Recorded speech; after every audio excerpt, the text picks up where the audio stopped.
Lots of common sense, we hope, from our next guest. Sir Iain Duncan Smith, MP, former Conservative Party leader, joins us. Good morning to you. Good morning, Gilly. Thank you very much for joining us. There's lots of stories I want to race you because there are just so many excellent stories around. But what do you make of the government being expected to water down their strict net zero rules and, of course, their penalties for manufacturers for the sales of not enough electric cars?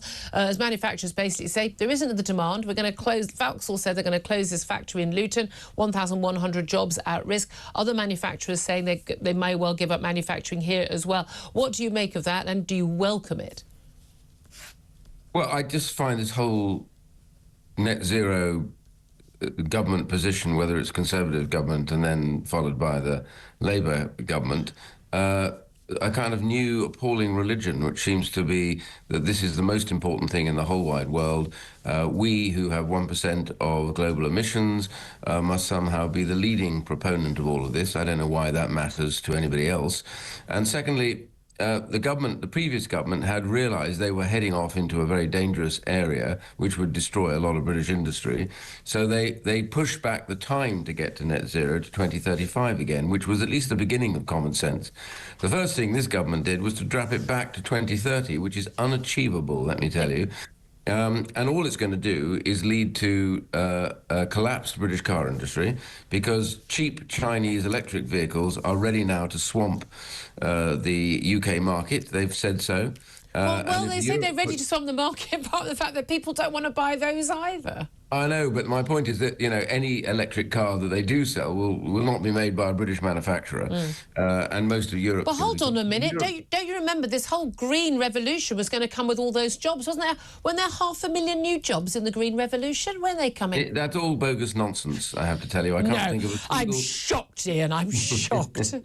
Well, maybe the government wants to spend lots of money on jobs where it doesn't work. But I was talking to a couple of electric car drivers the other day from my constituency, and they said the problem also is if you have an electric car and if you aren't able to fully charge it at home, the cost of charging now when you go out is staggering. Yeah. So they try everything they can not to have to charge their cars out, which means short journeys. They can't use their cars properly because they're not flexible enough.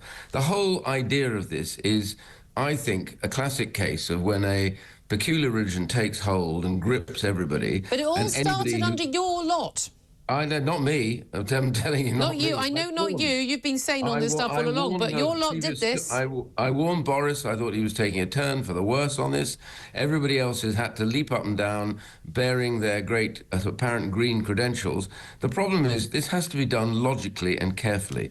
All sorts of alternative fuel supplies, like, for example, various different types of gases, etc., that could be used, and none of the money was spent on that as it should have been. If you go and talk to JCB, they've converted all of theirs, and they're not using electric vehicles. They say they don't have the power. There's so much inflexibility to us getting onto one-track pony here that is really damaging. It will damage British industry, will put the cost up for British consumers. We have the highest energy costs now in the developed world. People wonder why manufacturing industry is genuinely talking about leaving, because this whole net zero drive has led to this staggering increase in costs. And we all knew that this is what would happen. The unions, I mean, one of the only bits of hope I've got is the trade unions, like the GMB and others, have actually been pretty sane on this stuff and say, well, hold on a minute, people are going to be losing jobs when you're pushing this because of manufacturing. But they're also not necessarily that sane when it comes to some other things. Militant union bosses, we're told today, including organised by the Trades Union Congress, but got Unison, National Education Union, the usual suspects, Stop the War Coalition, the Palestine Solidarity Campaign, obviously involved as well with this. They have all been accused of creating a hostile atmosphere for British Jews by organising pro-Palestinian demonstrations in the workplace. They want a workplace day of action tomorrow in the workplace, asking people to turn up to work, whether they are teachers or medical staff or social workers, wherever they are, to turn up wearing red, green and black clothing and badges in support of the Palestinian cause. Now, wonder what you make of this in terms of the level of concern this will cause for many of our fellow Jewish citizens, to have people supporting the flag of an organisation which, well, you know, and frankly has been associated with, because it is associated very much with Hamas, perpetrated the most horrific massacre on Jewish people since the Second World War. Number one, you shouldn't be politicizing the workplace. Yep. Because there'll be people of different views inside that workplace.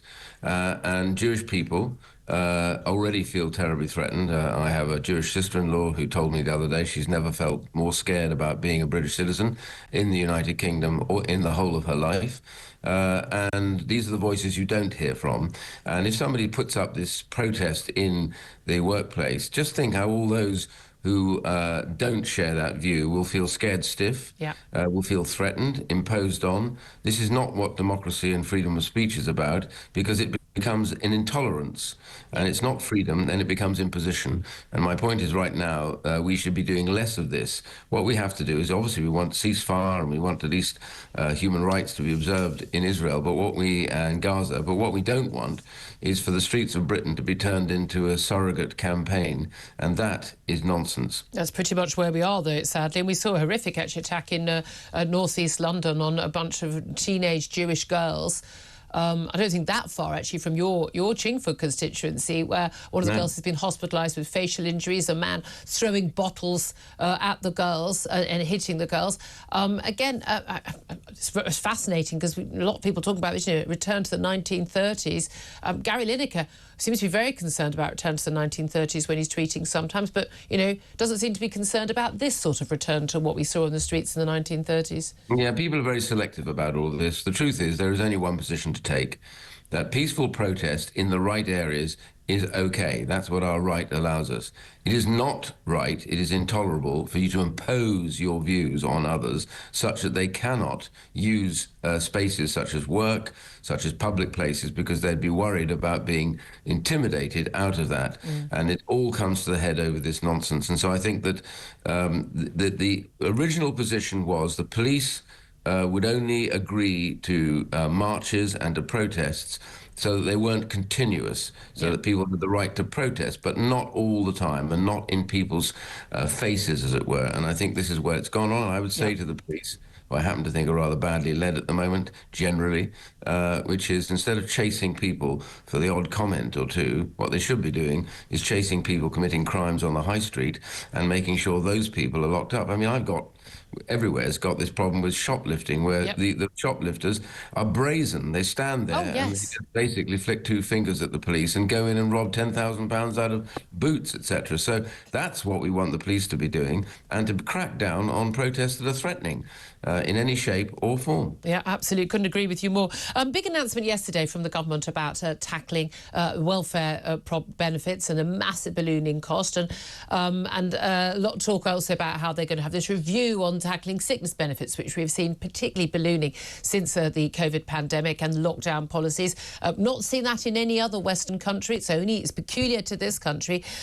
You were Work and Pensions Secretary for a number of years under the Cameron government. It's your big mission to sort of basically bring all the benefits together, deal with universal credit. I think you're the only benefits secretary who's actually managed to, welfare secretary, to actually, cut the number of workless households in your time in office. We're certainly not seeing that happen anymore. Yeah. What do you make of what the government has announced, and do you think it'll achieve anything? Actually, just for the record, we had the lowest number of workless households since records began when I left. Voluntarily, it has to be said, resigning back in 2016. So that was a critical. So it is possible to do it. Yeah, but the big problem has always been sickness benefit now, and this was a benefit that was originally set up under the Labour government. We've all struggled with this one because it's very difficult. Once people get onto the upper tier of it, as it were, they're never really checked again, and nothing ever changes, and so their lives get more miserable by being on that benefit. And some figures that are really interesting is that, first of all, that most of the new claims to sickness benefit, and particularly after COVID, are mental health problems. Yeah. And the majority of those claims are for anxiety and depression. Now, anxiety and depression are very, very curable conditions. I'm not saying it's easy, but lots of things like talking therapies and others, if you deploy them early enough, you can reconcile them and bring them round. The second bit of it, of course, which the health service exactly agrees, is that work is a health treatment, particularly for depression and anxiety. You get more depressed sitting at home with nothing to do than you do if you go to work, you meet other people, all that sort of stuff. So on that basis, we should be targeting that particular core of people it's a subset of those with mental health. Now, when we did this in the Centre for Social Justice, we found that 700,000 of those who are on sickness benefit want to work. No, they say they want to work. Well, this is an interesting thing. These are different things. Well, hang on a second. A lot of them are working illegally. So what happens is they go into the black market because we set this rule about 16 hours of work you can do. What happens on the margins of that, lots of people then want to work, and so they're scared stiff that if they declare that, of course, what will happen is they'll get punished. Yeah. My view about this is that we should say to people, we'd rather you go to work than not work. And now, and this is the big thing that's going to happen, which the government should latch on to, sickness benefit at last is coming into universal credit. It wasn't before, it was meant to.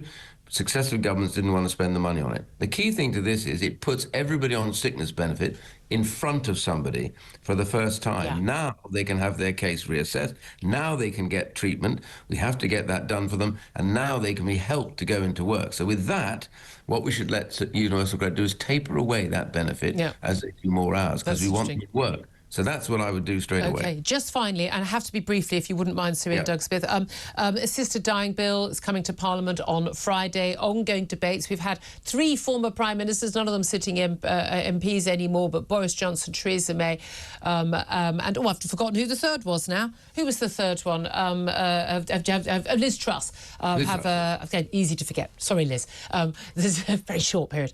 Those 3 have weighed in and saying they will not be supporting this bill. Are you going to let that sway your thoughts at all? No, I just think this is the wrong way to go about it. I think that if you want to do this, if you want to really talk about it, then we need to do it under full government time with the full government requirements. Such Not with a as 5-hour debate. Impact assessments, all that sort of stuff, because what will happen is you're going to get this switching and moving. I won't be supporting the bill on Friday because I have concerns about creep, which is my biggest problem, and I just want to know how you stop that happening, because it hasn't happened in other countries. Okay. So, but we don't have time really to look at that impact. Well, I think people get also about 2 minutes to speak on Friday if they want to speak. Exactly. Sir Iain Duncan Smith, well, I'm going to cut you off. I have to leave it there. I've got to go to a break, but thank you so much. Covered a lot of ground there. Sir Iain Duncan Smith, former Conservative Party leader.